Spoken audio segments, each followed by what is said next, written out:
Yes, Guyana to the world. Globespan is a Guyanese dialogue moving towards the realization of one nation in one Guyana. It's a platform that offers an all-inclusive discussion with the pros, the cons, the ones that is taken aside, and the ones that stand in the middle. Globespan believes agreeing and disagreeing are part of the nation's building. She is a beauty, beautiful Guyana, with wonderful people all over this country. Globespan believes every Guyanese voice is part of the nation's building. As we span the globe for voices from the diaspora and those living home, we stand on our commitment that we are all Guyanese working towards one nation in one Guyana.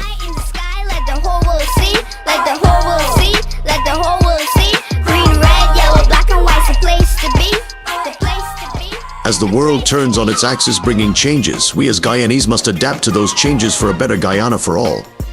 Globespan stands on its axis with its belief that one nation, one Guyana, one destiny must include voices from all corners of Guyana.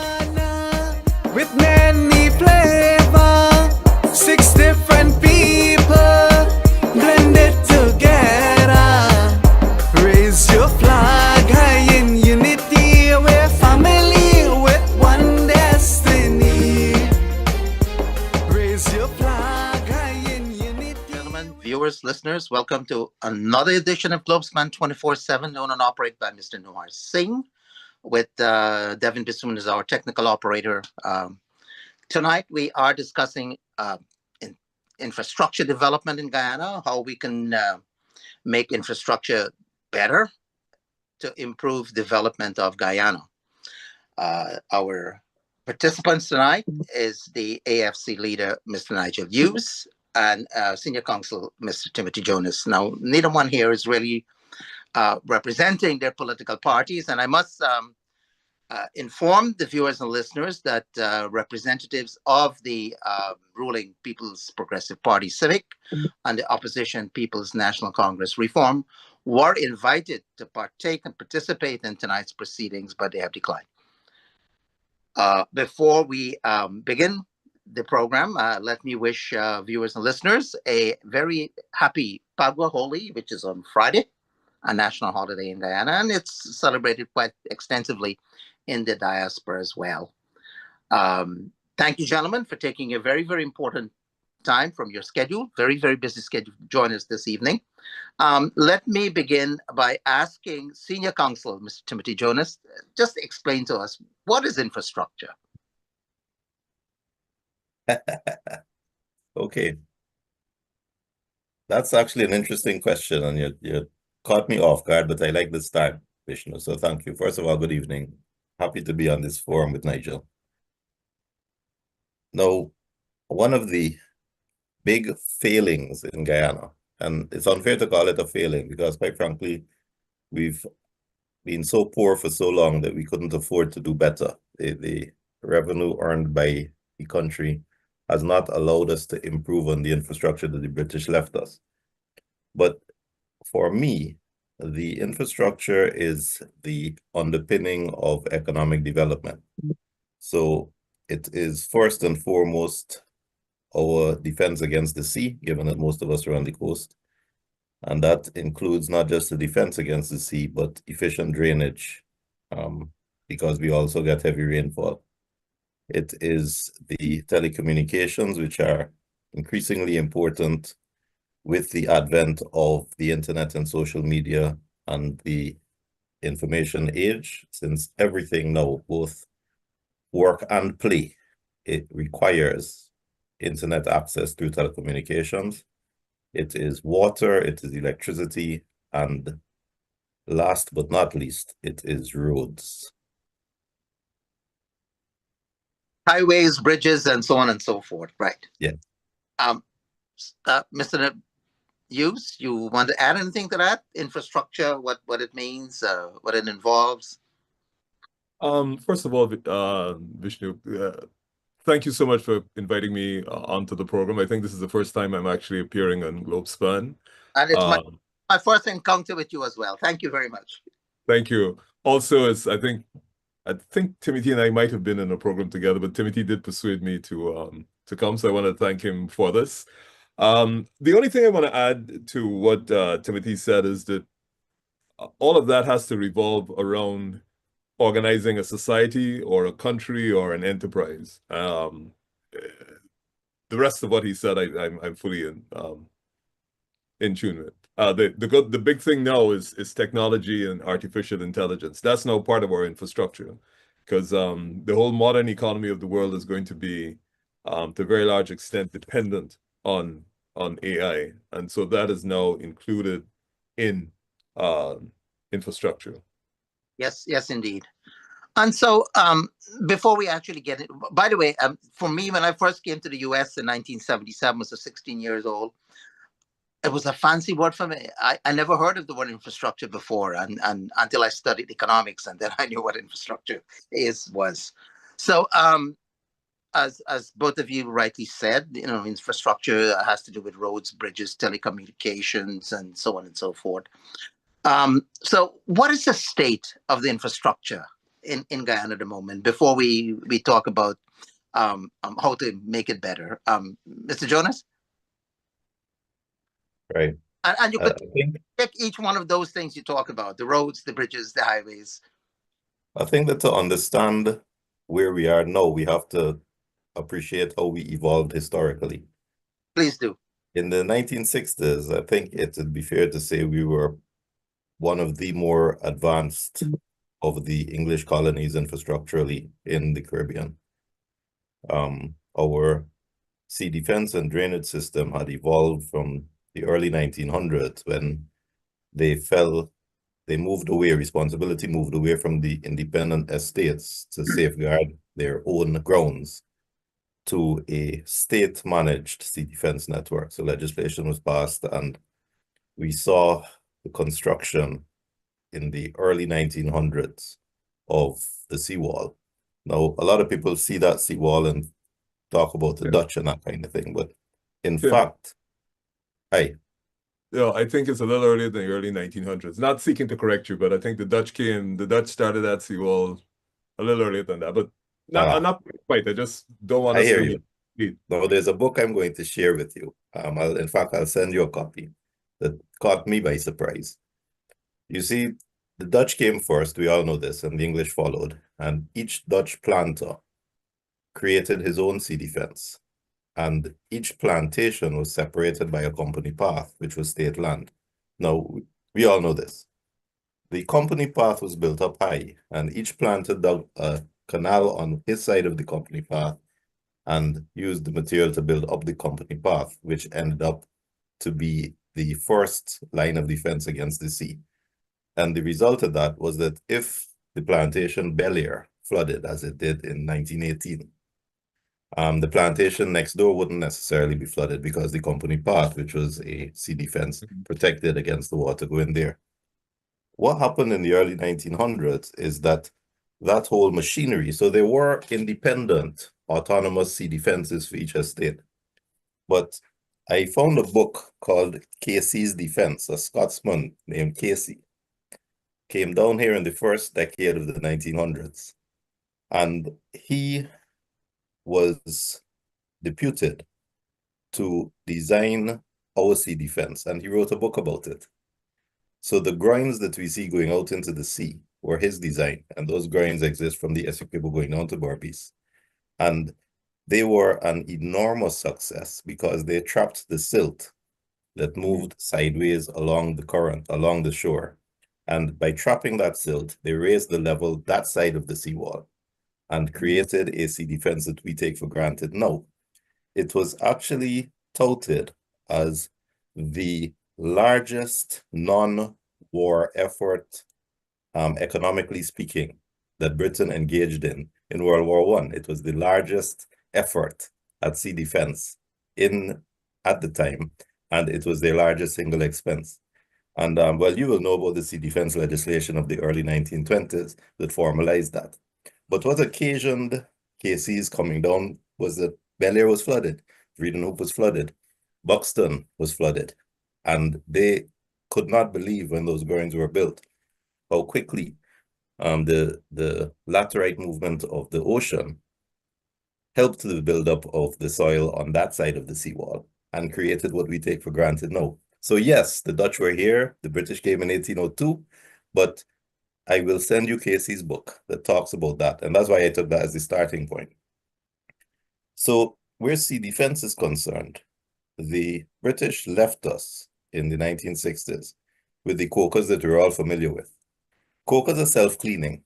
When you lift up a coker, any schoolboy who has jumped into the trench after a football or fallen into a trench or gone feeling for fish knows that the first 10 inches of mud you feel between your toes at the bottom of that trench is very loose. It's called slurry.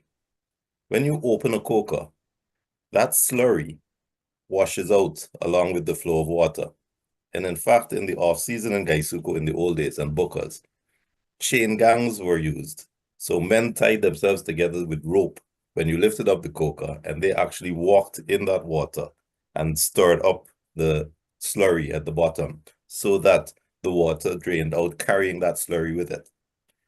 Now, if you talk to old cane cutters, old men that were doing that, and I'm thinking of a man named Diokran over the river who I sat down with for many hours and learned a great deal from him. He was one of those people, and he talked about it. We have forgotten our history. And one of the things we've done now is we've started a whole new system of saying we're going to put pumps to pump water over the seawall or pump water over the coker, and we are beginning to lose our cokers, and we've seen that.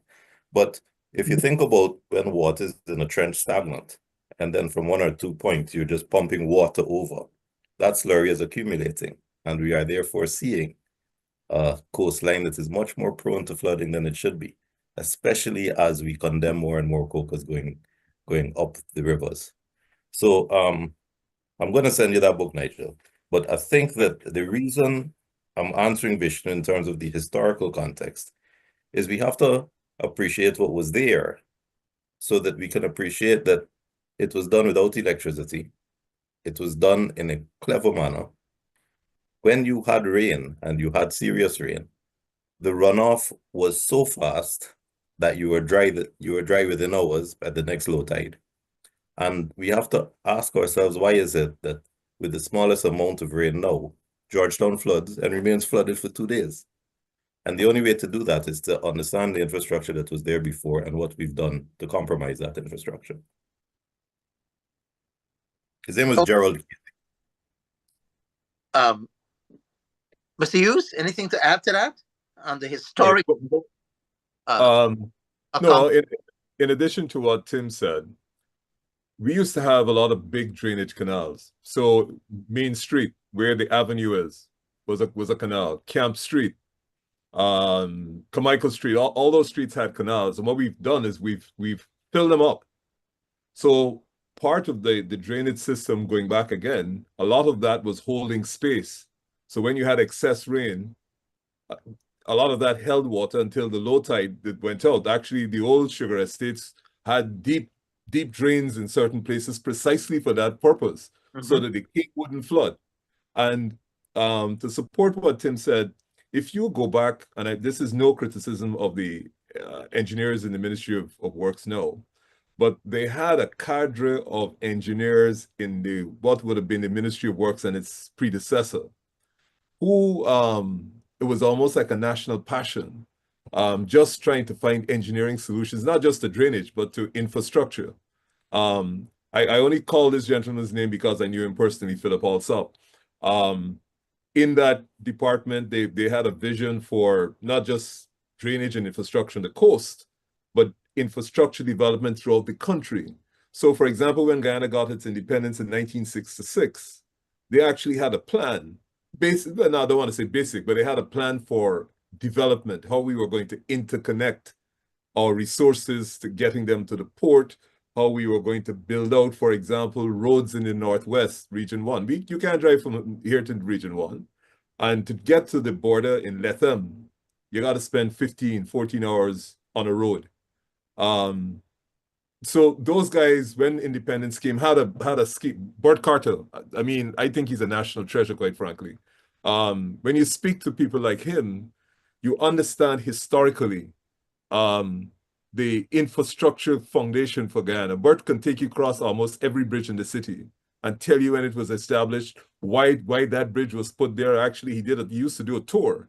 And it was not just the historical aspect of it. It was actually a tour on what was fundamental to Georgetown being, as quickly drained as it was and as beautiful a city as it was, and the historic landmarks.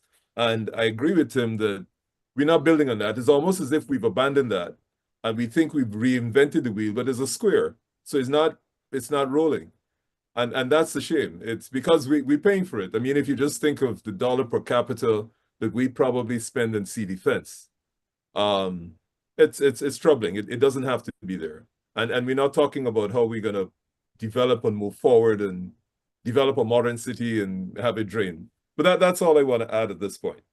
Well, thank you, both of you, for those I historical. think too, Vishnu, rather than Go just ahead. rather than just being obscure about it, rather than just speaking in terms of concepts, we can take some real examples. Now, there is a row of cocas from north to south from Georgetown, starting at the Kingston Cocoa, where Demerara Timbers is, where the Forestry Commission is. That one works. The next one in Kingston works. But when you go to the one by Munishwars, that one has been occluded.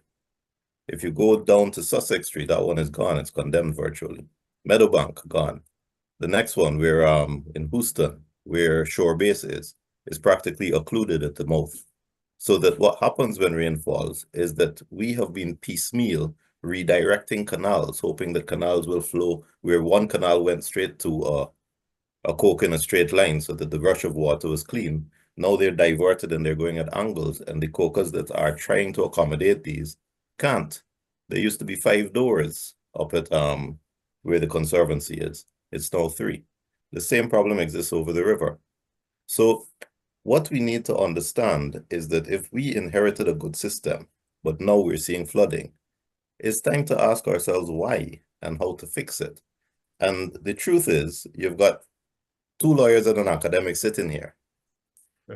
But I am saying that the engineers who should be involved, and Nigel mentioned 2 extraordinary gentlemen, Alsop and Carter, have not been involved in the consultation or in the process. Bert Carter has said to me, I've discussed it with him, and he's pointed to that coca by Munishwars in Georgetown. The Avenue of the Republic has a trench running down the middle, and that trench turns west by the National Library and goes underground for quite an extensive way, and is blocked. So we see every now and then a machine cleaning that trench, but to no avail, because underground is blocked and there's no drainage going to the coca. And the coca is in any event so occluded that it can't accommodate the amount of water that is coming, that should be directed there. If we start by understanding what was there before and maintaining it, fixing it back to the condition it was in, we will see the results that I remember growing up as a boy. If we don't, and if we pretend by buying pumps and maintaining pumps and paying for pumps and for their maintenance and paying for fuel and all of those things that we shouldn't have to do because we didn't have to do it 100 years ago, I don't think we are solving our problem. I think we're just creating new problems for ourselves. And we are seeing that as we keep hearing about pumps breaking down. The rainy season is coming. We'll see it again. Why were these cocas condemned, closed? Lack of maintenance. Lack of maintenance. And unfortunately, in some cases, there might have been a land grab. So it gets blocked up and then people start to build over it. And yeah, it's bad history. I think one of our systems, one of our problems is systems. We have a system. We have a body of laws that regulate these things. So you don't squat on reserves. You don't build fences, and it's actually unlawful to excavate on a sea defense or within a distance of a sea defense. Those systems existed. We inherited them, but we ignore them, and we ignore them at our peril.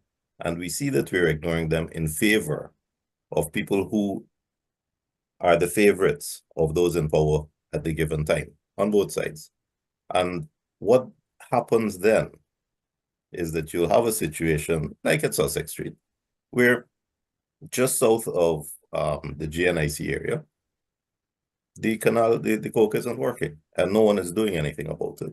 But when it rains, we say, what's happening? How can Georgetown be like this? And we drive through 6 inches of water on Main Street, and we do nothing about it. So if we ignore our systems, and if we don't respect our systems, we will run into the problems we are seeing now. And no amount of money buying pumps is going to fix that. Okay, so we talked about flooding and generally how to fix it, or what can be done to improve it. So let's now address roads. You want to go first, Nigel? Your question is on infrastructure right now? Yeah, we are only focusing on infrastructure. So road is infrastructure. So I will pick a time frame also like Tim prior to independence. A lot of the development or the growth of Georgetown was addressed a long time ago. For example, you may remember back in the days when Mr. Burnham was in office, there was a space between the shopping plaza on Rumvelt, on Aubrey Barker Street, Rumvelt, and the next building. And that plan came from the days of the British because they imagined that Mandela Avenue would go straight, and the original plan was that there'd be a connecting road to the airport. They didn't have the funds, but a lot of that infrastructure development was there before. What I will say is that you must have improvement in infrastructure. We've seen attempts at improvement in infrastructure. We've got a lot of new roads, and they have solved a lot of our problems. Heroes Highway, for example, as an artery, has taken off a lot of stress off of the East Bank Public Road. But again, we tend to think that these things are magical when they're really logical. And any city that gets an increase in its revenues will build out infrastructure. My concern with infrastructure is the quality of infrastructure that we're getting and the absence of planning for the infrastructure. So for example, Diamond is a huge area. I think it's got something like 35,000 people. I don't know, 21 Avenue. And there's not one single green space in Diamond. When it was first built, it was one entry, one exit. Now, I don't know how we could be at the stage where we can conceive in modern times of building a development community the size of Diamond with one entry and one exit. No equivalent of a national park, green space, because all this stuff this is not contemporary. Everybody knows if you go for best practices, not even best practices, there's a basic model you have for building out communities. So we don't have to reinvent the wheel. And every time we do something new in Guyana, and this is, I say this across the board, I'm not throwing accusations anywhere, we don't get it right. And then we pay the horrendous price. So in Diamond, if you before we had the access through the Heroes Highway, if you had to get to school, you had to be lining up for an hour and a half because it's single lane traffic. We don't have the cultural discipline, so people boring on the inside, they're boring on the outside. The police are not necessarily the best managers of our traffic flow. And if you just think of the number of man hours that are wasted just sitting down in a vehicle, kids who are supposed to be in school, parents who are supposed to be at work, and this is just pure bad design. We're compounding that problem because again, when we build out these new areas in our rush to provide housing, which is a good thing, we don't take into account planning. Georgetown is an absolute disaster. There's no contemporary city plan. We don't have a city plan. So Timothy, for example, can have his law office in where it is in Cowan Street, and next door a mechanic come and buy a house and put it up. And unless he has the political power or clout, whether it's City Hall or somewhere else, that's hell to pay. And this happens across the board. I have next to me a 5-story building that had 0 planning permission, incomplete, and has been in that state for 8 years. Now, the unfortunate thing about where we are is that what we're doing is we're pouring a lot of money now into a bad structure in the hope that somehow it's going to sort itself out. All that's going to happen is going to get worse. If your fundamentals are not correct, or you don't seek to correct your fundamentals, how do you build a modern Georgetown? you got to have some basic things in play. You got to have professional town planners. You got to have an overall concept that everybody is involved in. And this is not a battle between city council and central government. But all you're going to do now is you're pouring a lot of money into a bad structure, particularly where we don't have the capacity. So city council clearly doesn't have enough engineers to be able to deal with what it's dealing with. People are going naturally to find ways around it, and we're going to end up with the chaos that we end up with. And unfortunately, we don't like data in Guyana, but when we start to get the data on the consequences of failing to pursue sensible infrastructure development, and I don't mean just roads, you did ask about roads, but I'm just talking about across the board development, we're going to pay the price. We are really going to pay that price. It's going to be very expensive. On my way to or from the airport, I'm always stuck at a diamond, that light, that traffic light. And I mean, You're stuck at Grove. Sorry to interrupt you. You got the first problem with Grove. That road in Grove sinks probably hour. once every 6 weeks. Yeah. You're talking about wait, it's the road. The road literally gets eaten away. And I would have thought by now, I think most of the engineers know this, something is happening beneath, probably maybe 10, 15 feet beneath there. The river, it's on a turn in the river. And so it's the flow of the river that is constantly eating away beneath the road. So that's why every time you see they fix it, within 6 weeks is guaranteed to go. And that causes the backup at Diamond. But that's just, an observation from a lawyer, not an engineer. And you did talk about the quality of roads. I mean, oh, yeah. in most places, the roads are pretty much falling apart. I mean, senior counsel, Timothy? Well, Nigel hit the nail on the head to me. And I think if you look anywhere, you'll see the examples. I would be the first to say, and I've said it many times, that the greatest success story of the current government, of the PPP, going back to 1992, has been their housing development. It's been extraordinary. It started at Eccles, it went to horse selling, it went to Diamond, it went on. Some were accidental. So a squatting area called Sophia was not prevented, and you have a ramshackle area that belatedly they had to try to make orderly, unsuccessfully. But insofar as housing areas, land was allocated and housing areas were developed, Nigel is quite right that you shouldn't have to think too long and hard to understand that if you are using one artery, one road, and you are accessing all of these new housing developments via that one road, you are creating such a problem that they will be held to pay. So we have bottlenecks that we have created because there has been no vision and no planning. If you need sand for construction, and construction is going on because we've got tons of oil money, tons of free money, the sand comes from up the highway, the Linden Highway. That sand may have to go up the East Coast. It may have to go over the river. It may have to go along the East Bank. It may have to go to Georgetown. All of those destinations necessitate sand trucks going along a single artery on the East Bank. That's a disaster. Then Eccles accesses that way. Grove accesses on the East Bank. Diamond accesses on the East Bank. So you have bottlenecks created. Belatedly, and it is well done, as Nigel said, Heroes Highways has come along to help to solve that problem. But bottlenecks still exist. And the first mistake that was made along the East Bank, the great idea was conceived that they would make it a 4-lane highway. A highway works when there's a free flow of traffic, and there's only a free flow of traffic if you're not driving through residential and commercial and business areas. There's a 4-lane highway that goes through Agricola and Houston and Peters Hall. Mm-hmm. But it goes at a snail's pace because people are coming out of their houses onto that highway. People park and block the road because that's where they live. There's no way around it. It was poorly conceived, poorly planned. The same thing is now happening on the railway embankment, where we're seeing an enormous width of road being built, but houses go all along the embankment. And what is going to happen, and please, I know I'm being recorded, check me back in 5 years, is that Those people who are living on the embankment have to park their car there. There'll be foot traffic there. They'll be crossing the road. They'll be stopping for shopping. They'll be stopping at the vulcanizing station. It will not be a free flow of traffic. To have a free flow of traffic, you need to identify where your bottleneck is and avoid it.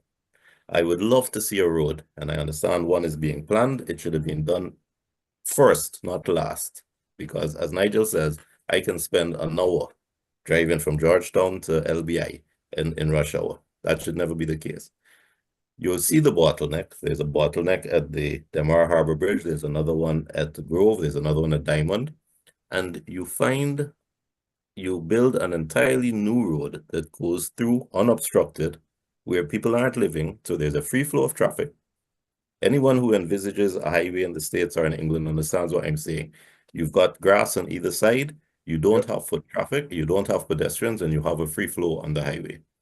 Bypass Georgetown altogether, so that sand truck, instead of having to drive through town to get up to the East Coast, or drive through the embankment to get to the railway, to get to the Demar Harbor Bridge, should be able to bypass Georgetown altogether and hit the East Coast in the vicinity maybe of Enmore. I understand that's being done now, kudos. But I don't understand why a bridge is being constructed in exactly the same place as the Demar Harbor Bridge is now. Surely a second bridge should be constructed maybe as high up as Grove, so that you avoid going through all that traffic that is now populated, all those areas that are now peopled, that now have residences accessing the same road. And you can, from Temeri or from the highway, cross over the bridge onto new land on the other side of the river without going through that traffic. You ease the traffic on this side, you access more land on that side. And to make matters worse, the Hero Highway is a good idea. But I understand that before the Hero Highway was even begun, land had been allocated and given out and sold along the Hero Highway. Now, if that's the case, we are going to see massive construction going on there, and we run the risk that Heroes Highway may well be shouldered on either side with the same kind of obstacles that we see in Agricola and we see on the railway embankment. I hope I'm wrong. Tim, I just wanted to I came down the road from Ogle to the Jaguar roundabout last night. It's not finished. Great idea. But the access to the Demerara Harbor Bridge is going to come off of Heroes Highway. So that's where you're going to get onto the road to the Harbor Bridge. What I hope they don't do, like you said, is have a whole set of feeder roads onto that access road, because you know what's going to happen there. But you just change the location of the bottleneck. Yeah. And in relation to the East Bank Road, I perfectly agree. But I think what happened then is that we didn't have the money, and it was single lane, because I used to suffer. You used to spend 2 hours. If you didn't get on that road by 7 o'clock, there's no way I was making court at 9. And again, it's lack of planning.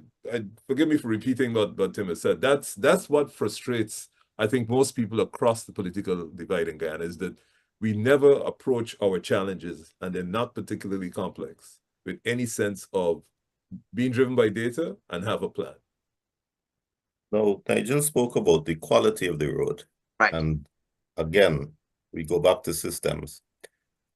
When you decide you're going to build a road, you should have your own engineer who decides on the design of the road, given the soil type, the foundation that's needed, and that kind of thing, the material that will be required for all of that.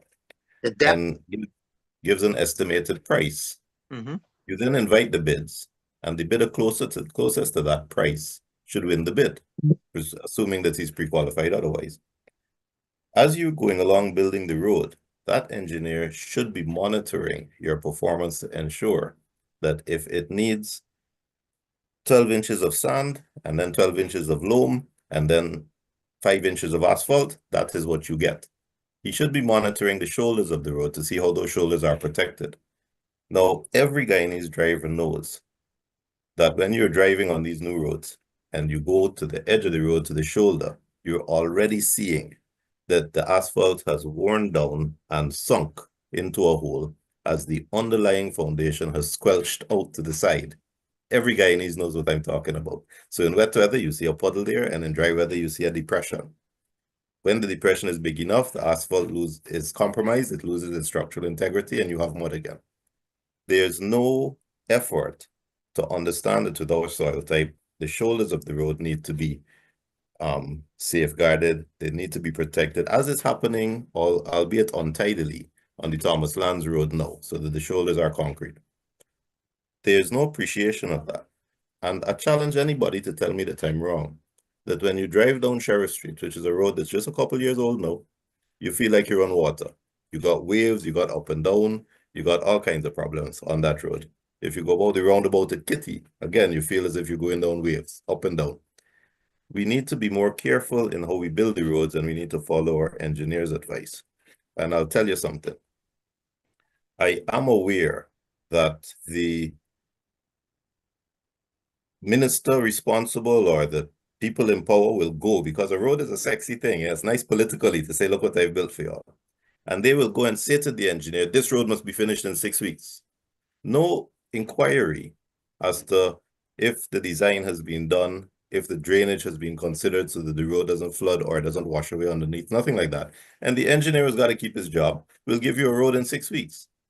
But I think we need to be following the engineer rather than dictating to the engineer. And we're not seeing that enough. I just want to add one point. The other one is this. Roads are built in the US typically to 10 tons an axle maximum. Mhm. We are bringing aggregate out of the interior down the Linden Highway and then down the East Bank with trucks that have 30 and 35 tons per axle. I don't need to say more after that. There's no way, if you're building a road for 10 tons an axle and you put in trucks at 35 tons an axle with aggregate coming down the road, what is going to happen? And that's a real challenge. The economics of the 35 tons per axle truck speak for themselves, but unfortunately, it will damage the infrastructure. I think no matter what you do, the drivers of trucks will overload. So you'll always face. Don't say that, Vision. People get to the drivers. If you got a 35 ton per axle truck, where it going? If you were the owner of the truck, it could only go down the road. So it's that, I mean, you can't give a driver a 70-ton truck and tell him only load 40 tons or 45 tons. It's not going to happen. It's not practical. And we have no scales. That's normally what people do. They put scales, you have waypoints, and you check. We only have them on the Demerara Bridge, and that's because you don't want the bridge to sink. But along the highway, along the road, the Linden Highway, along the East Bank, and certainly along the road that we're building now to Kurupukari, eventually to Letton, you need way stations. Because that's where all the aggregate is coming. It's going to come out of that road. We talk about the quality of road and what should be done, as Timothy explained. But we haven't talked about how do we address the traffic congestion. What can be done, for example, in Diamond and Grove and Versailles and Herstelling. I just want to say this. There is no area of endeavor in Guyana that you don't have experts globally. You have traffic flow experts. If we don't have them here, hire them. This is not something that I should be sitting down here and trying to solve. We have ideas, but this is a traveled path. And we have the experts internationally. We hire them and say, well, okay, this is the anticipated growth of the city. This is the anticipated growth of the East Bank, of the East Coast. Here's where the housing developments go. Develop a plan. What's your cost? We're going to pay you. I think what happens is everybody in Guyana thinks they have the ultimate solution. And unless you have the raw data and the expertise, you're not going to solve the problem. I mean, we can all have great ideas, but this is just the same way you approach any other professional problem you have. You go to a neurologist if you got a seizure. That's my position on it. So just hire the experts. I mean, and the other irony we have is that we consider it a great sign of development that we're adding, 15,000-20,000 cars to the road every year. Right. Mm-hmm. Now, light rail that you run between, high quality light rail between Diamond and Georgetown or between Annandale and Georgetown, you run it across the river, you can move a lot more people a lot more efficiently. And if you had Georgetown properly organized with good quality transportation, and I'm not talking about minibuses, you could get here, get to work safely, and get back home without having a family of, let's say, 5. Let's say parents each have a car and the elder 2 children probably have a car. That's 4 cars going down the road in the morning. Not a new problem. And also shifting the population away from the overpopulated areas. I mean, instead of everybody focusing on the East Bank on the East Coast, I mean, we could develop smaller towns elsewhere to move the population. You have less congestion. Senior counsel? Vishnu, the most fertile lands in Guyana are in the coast, right? And we're covering them with housing now. That is true, unfortunately, yes. And food. I think that's a good point. Yeah. I endorse what Nigel says. If you go elsewhere, you find that public transportation is much more convenient. It's something you can use in a pleasant, dignified environment. I would not enjoy a minibus ride these days. In my younger days, I started out work and I had to catch minibuses to get to work. It's not the ideal way to travel, and most Guyanese still have to use it. There hasn't been any effort to improve the quality of transportation service to Guyanese. And the only way you're going to fix traffic congestion is to make it more convenient and more pleasurable for Guyanese to use an efficient system of public transportation. Now, Nigel's idea about the train, as he says, we're not reinventing the wheel. Light rail. Light rail. Yes, I'm sorry, forgive me. There used to be a train, but yes, light rail, let's go with that. If there was an efficient service that was reliable and you knew that you got there, you got to the station, you got to the stop at 9:15 and that rail was there at 9:15, people would use it. And if you reinforce that with something that might not be popular, but I think it's important, that cars parking in Georgetown should not be allowed to park in Georgetown unless they buy a sticker that you can buy monthly or quarterly or annually, pay a reasonable fee for it. It will make people more careful about turning up in Georgetown to park. The other thing that if you use both of those ideas, you will find that as the use of cars to get to town to park on public spaces in Georgetown becomes less desirable because it's more expensive, and you have an alternative that is feasible and not unpalatable, you will find people using it more and more. London is a prime example. Your average Londoner does not need a car, does not want a car. The public transportation system works excellently. And I don't know, with only 500,000 people accessing Georgetown, why that is difficult for us to do in Georgetown. It shouldn't be difficult. There are other problems that arise that I think need to be considered. And again, it's part of a system. We talk about people selling on the pavement. And every time the subject comes up, the politicians say you can't move these people. And there's a celebration of, people selling on the pavement and the political difficulty in enforcing our systems to remove them. If I own a shop on Regent Street, by virtue of owning that shop, I got to pay rates and taxes for the shop. I got to pay my water bill. I got to pay my electricity bill. And yet I'm confronted with someone who obstructs access to my shop, obstructs my shop window where I'm displaying my goods because he's selling on the pavement, not paying rates and taxes, not paying electricity, not paying water, obstructing the pavement so it's hard for people to get into my shop, leaving litter there, and parking his car. Look and see how many vendors are selling out of their car that's parked in Georgetown all day, sometimes overnight, because it's so easy to be selling your goods from the back of the car and storing your goods in the car. So that parking becomes a nightmare. The people who are paying the rates and taxes and therefore should be given a fair shake are being obstructed, and they have no recourse because we've allowed our systems to break down. I think the large goods vehicles that load and offload goods into the shops Regulations can be passed that they should not operate. There should be no loading or unloading of goods during working hours. So between the hours of 6 in the morning and 6 in the evening, they shouldn't exist. They shouldn't be there. The articulated trucks that we see driving around going to the wharf, because Georgetown is also the home of the wharf on our Demerara River. They should not be driving in the daytime. They should be loading at night.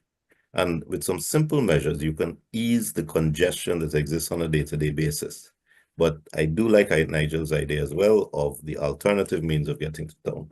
I think it could work on the coast, on the bank, and Georgetown could be a much more pleasant place and a place where if you are driving there, it's much easier.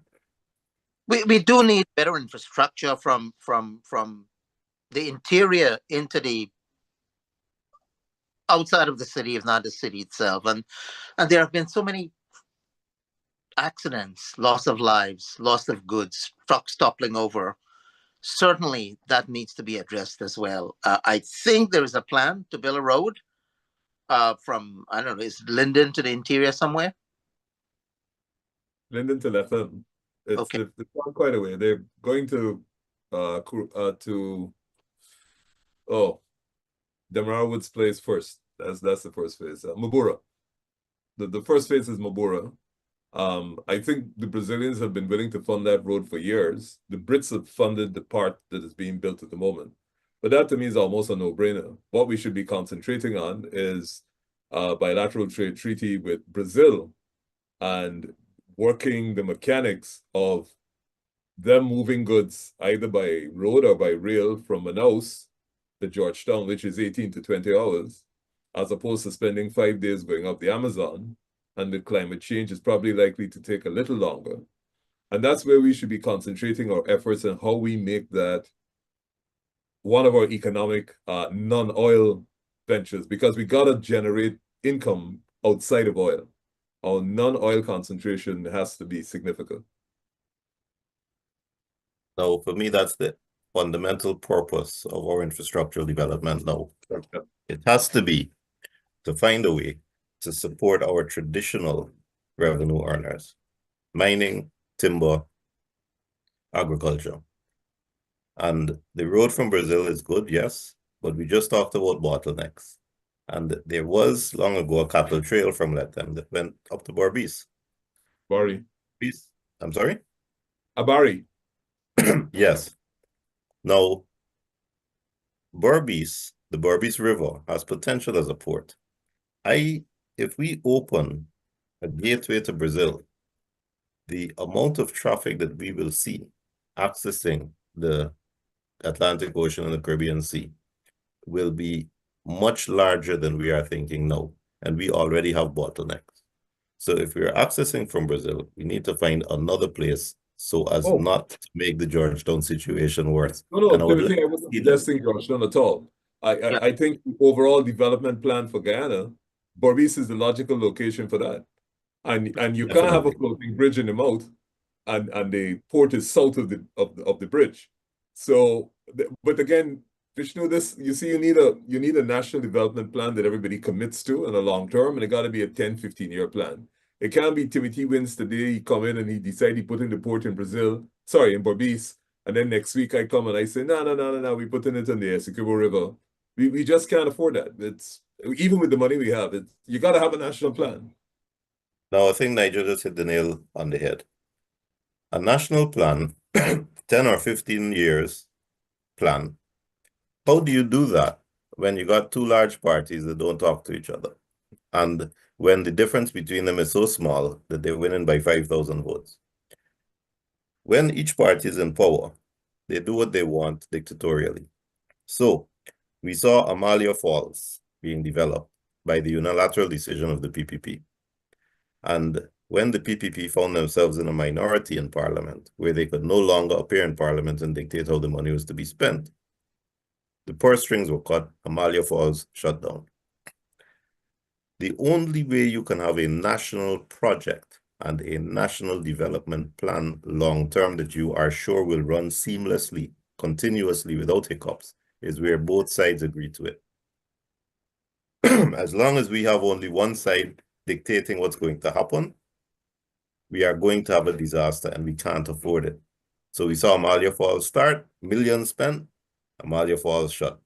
We saw Gaisuko shut, billions lost, Gaisuko restarted, hopeless. We saw the fiber optic cable from Brazil, started, stopped. We have stop-start projects because the two large parties don't talk to each other because they are so focused on having absolute power with their 50% vote. And it is destroying the country entirely. And we have seen that for 50 years. And so this national plan there should encompass civic, the political parties, Yeah. perhaps a commission or Vishnu, if I I don't could want to jump. civic. Sorry. The two large Go ahead. parties need to agree on it. Nigel Hughes. I was going to say, when I got active again politically, one of the things that I had proposed was that we should have 10 to 15-year plans signed off across the political parties, so it will survive political cycles. We could campaign on the differences about whether you want to develop this village and that village, but the core is a 10 to 15-year plan. Just imagine what that would do to international investors. You come in, you know that this is the development thrust. This is where you're going to spend your money. It's protected, it's safe. We work on the other things like the independence of the judiciary, etc. And we, all of us, every single person in this country would be in a better place. And I don't think we lose. In the old days, you could say that we had some ideological differences. There's zero ideological difference between both the major parties and most of the other parties. What they run on is on pure politics and who they're going to award the contracts to. But in terms of political philosophy, no major issue.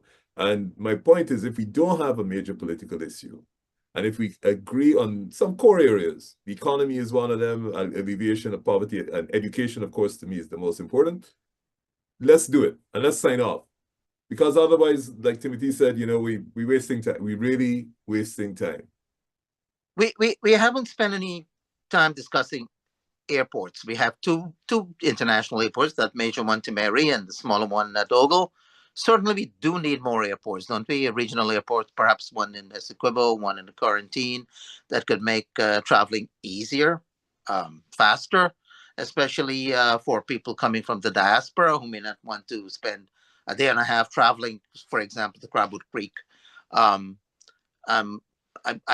I've seen India where airports have just exploded all over the country, and a plan is afoot to build another 150 airports in India, which is not so big as the United States, just 1/3 the size, but certainly airports are very, very important for development and also for transportation of goods and we haven't talked about telecommunication, which Tim brought up a very. What's the state of telecommunication, Wi-Fi, internet, electricity? Has it improved over the last year with the barges? Over the last year, you said? Well, last few months. We do have these. I mean, telecommunications improved. Whether it's improved at the rate it should have improved is a different thing. I mean, I don't think anybody can argue that the days where we used to wait for a call and it'd come at 3 o'clock in the morning when you had GTC and what you have now, the technology has improved. I don't think that we use the technology. So if you're going to school in let me just pick Shelton, we're not using the smart classrooms, because technically you should be sitting down in the, if you have a sixth form in Shelton, it's just an example. Those kids could be sitting and benefiting in the same smart classrooms as the kids in QC, which is our top secondary school. And that's not difficult or expensive technology. That's just bandwidth and equipment. Well, Timothy, I mean, you don't have any disruption. I think from the last time we were together and today as well. So it seems internet has improved. Well, Vishnu, again, if you look at it historically, I like your comparison of electricity and telecommunications in Guyana, because one is private and one is government. Now, GTC, which was the old telecommunications company Nigel talking about, was government owned. And it was such a failure, a monumental failure, that under the Hoyt regime, it had to be sold off, and GT&T was created as back in 1991. We saw immediate improvement as it was privatized. And right now, I'm sitting here using my internet, Nigel's sitting there using his internet, and all is well. So I agree with Nigel that it's, as a country, we may not be using the facility that is there as we should, especially in far-flung areas. It should be more commonly used and more commonly available. That is a filtering down process. But in terms of the availability of the technology, the private enterprise endeavor has worked. Now, that is to be contrasted with electricity. In 1999, the government-owned GEC was sold to a private endeavor, GPL, an Irish company. And immediately we saw an improvement in the delivery of electricity services. And then the government took it over again. And we still get blackout. And I'm certain that where Nigel is sitting, he's got a backup generator or backup solar panel, as do I, because it is a constant aspect of our life. What happens when the government controls business and runs the business is, first of all, you don't appoint the best people to the job, you appoint family and friends. We saw it with Gaisuko, which resulted in the decline of Gaisuko over the 70s into the 80s to where it is now. We saw it with the telecommunications company before 1991. And every time the government changes, the entire board of directors of GPL changes and its senior management. It cannot be like that, because what happens then is, instead of prioritizing efficiency and competence and economic sustainability, you are prioritizing something else, and you see the end result. So there's a reason that the government doesn't want to privatize certain aspects of GPL and Guyana, because you can make a lot of money deciding who you're buying generators from and who you're not buying generators from, and who's getting the contract and who's not getting the contract. But if it was done by a private enterprise, survival of the fittest would work, and they would be looking for the best product at the cheapest price, and you'd be getting the most efficient service. Cities like New York and London get electricity from private generators, companies that generate electricity and sell to the grid. They don't get blackout. We got 700,000 people in this country, and we all live with blackout. We all have black tanks to hold water over our roofs and our heads, because we have been fashioned and trained to expect that the infrastructure will fail. I am a firm advocate of privatization and of decentralization, so that if we have 3 or 4 or 5 companies generating electricity, guaranteeing that we will be buying a portion, but having them work together in a symbiotic arrangement, that is how we should be operating. We will get the best value for money, and we will get reliability. Until we do that, until our leaders understand that they've got to stop trying to hold on to all the power when they don't know the first thing about electricity or water or engineering. They have to let the experts do it, and do it in a manner that is beneficial to the enterprise that is investing. Then we will get somewhere. Any aspect of infrastructure we have not touched that you think we need to Well, if I could jump in before Nigel does. You mentioned airports, and Vishnu, sorry, I got to disagree with you, and I want to make this point to you. You might live in Crabwood Creek and have a long drive from Ogle, but the question on a sustainable airport is, how many planes carrying 100, 125 people that land in Crabwood Creek? I don't know that an airport is justified given the population there. So the infrastructure, the population group, and how it is dispersed is really important to how you accommodate different facilities like that. And I'm not sure how an airport would work in a far-flung area like that. I don't see them accommodating 3 flights a day, each flight 125 people. Nigel? Well, a couple of things, and I'll share an experience in terms of airports. And I Lethem, I used to go to Lethem to do cases when I started to practice, and we used to go on the old single-engine caravans, and it would take you an hour and a half. You'd get there tired. Trans-Guyana introduced the Beechcraft, and I'm happy to say you can fly in, and I've done this before. You'd be in court at 9 o'clock in Lethem, And you can leave at 4 o'clock and you're back in Georgetown. You could even go to your office at 5:30. That is absolutely unbelievable. When I tell you the transformation, they now have 3 flights a day.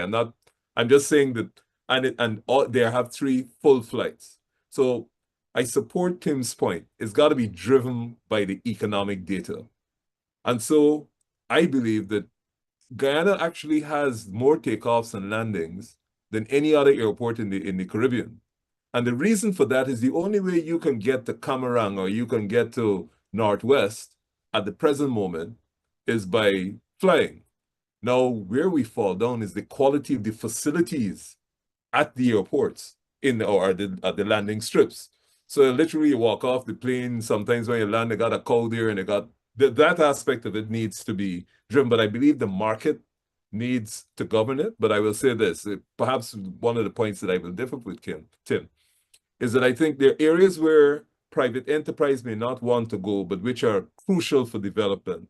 And the government in those areas have to find a way to subsidize and make it attractive to make sure that those people get the same access and quality of air services.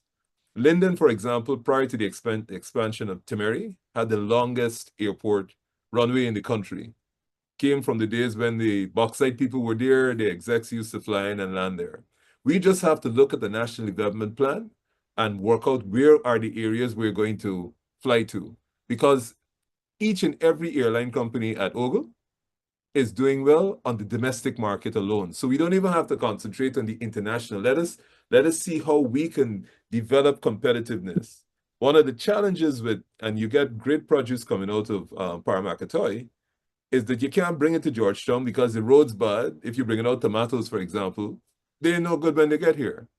So let's concentrate on how we can make those areas more economically viable, how we can improve the competitiveness of the people in that community, train them, especially the indigenous communities, so that if we want to fly to Aishalton, it doesn't have to be a difficult. So let's improve those facilities. And I think once you do that, the rest will come.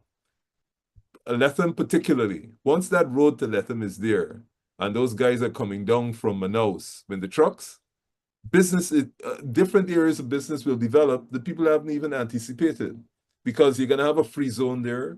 You're going to have all the development that comes with storing goods there, because if you're moving to a port in the Berbice River, for example, that free zone will be a holding area. That's going to generate employment and new business opportunities. So I think we are saying this, Tim and I are saying the same point. Let's have it driven by data. Let's let the private sector deal with it. But I say that there are areas where it may not be economically feasible for private sector to go in. Make it attractive, because you have to bring your population along. Chiniwang, for example, I'm not sure people fly in, I think 3 times a day, but they need the facilities. And what we're giving them for runways is crazy. We spent $500 million on a runway at Parimo. The planes land twice and they're stuck. Come on. I mean, that's completely unacceptable. And I'm not making a political issue. That is unacceptable. How could you spend $500 million to put down a runway? It doesn't work. And up to now, the people don't have a runway. They got to go down the river, spend 8 hours or whatever it is to get to Camarang to fly out. That sort of development has to be frowned on, and there got to be penalties for that sort of stuff. Any final point before we leave? Tim? I agree entirely. So I'll tell you what I see. I would love to see a network of roads through the interior connecting us to the timber areas and to the population centers that are around. It should be easy to drive to Bartica, Madia. Should be easy to drive to those places. That shouldn't be difficult. Let them. I would like to see ports of entry at Berbice and Pomeroon. Essequibo is an area that is self-sufficient in terms of agricultural production, and it needs to be encouraged. But as long as you gotta bring your agriculture across the Essequibo River, you're at a huge disadvantage, and you need to be able to access goods independently there. It's simply too much geographic cover to try to be coming over to Perica for everybody. I would like to see our infrastructure decentralized in terms of roads and drains, Right now, the government wants to take credit to build every little road in every little village. We are ignoring systems. The NDCs know what is needed. The NDCs have a closer relationship with the residents in each neighborhood democratic council area. They should be financially autonomous, and they should be dealing with the kind of needs that need to be met in the village. Central government should be dealing with the larger federal level infrastructure. As long as government is trying to monopolize and hold all the money and give little contracts to build little concrete strips in all the villages, they do not have the manpower to oversee it. And we are seeing crumbling infrastructure already. We're seeing poor designs. It needs to be decentralized. It will not be decentralized as long as one of the two parties has absolute power. It just doesn't happen. Our experience is it hasn't happened. So I would like to see decentralization, and I would like to see the infrastructure being developed with a view to sustaining and assisting our traditional income earners, agriculture, mining, timber. Any final points, Mr. Hughes? Just forgive me for repeating, we need a long-term economic development plan. We need a commission, a professional commission, not a political commission. It got to be driven by data. They have a national mandate, and that we have a plan for our development across the board. And so that we cut out this sort of ad hoc development, which is driven by political cycles about where we're going to think we're going to get votes. It doesn't work. And we cannot continue to elect a king. We cannot continue to elect one person who has all the power of a king, not accountable, like Tim says, 5,000 votes between the government and the opposition, and you behave as if, you're ruling by executive order. But I'm sure, I hope you invite me back when Tim is on and we can talk about other things. I think people perhaps might have been looking for sort of more political stuff, but I think this is far more important. It is. Because we're talking about the development of the country and where we're going to live and how we're going to make it a better place. Well, thank you for coming, Mr. Hughes. Do come again. Ladies and gentlemen, thank you for joining us tonight. We have been discussing infrastructure development in Guyana, the way forward, and the representatives of the PPPC and the PNCR were invited to join this evening, but they have declined. And so I want to thank you all for taking your very, very important time from your other more important activities to join us tonight. And I want to wish you good night. And also, once again, happy Pagua, happy Holi, and see you all sometime again soon. Thank you. Good night. Thank you very much, Vishnu. Pleasure. Nigel, nice talking with you. Good. Same here, Tim.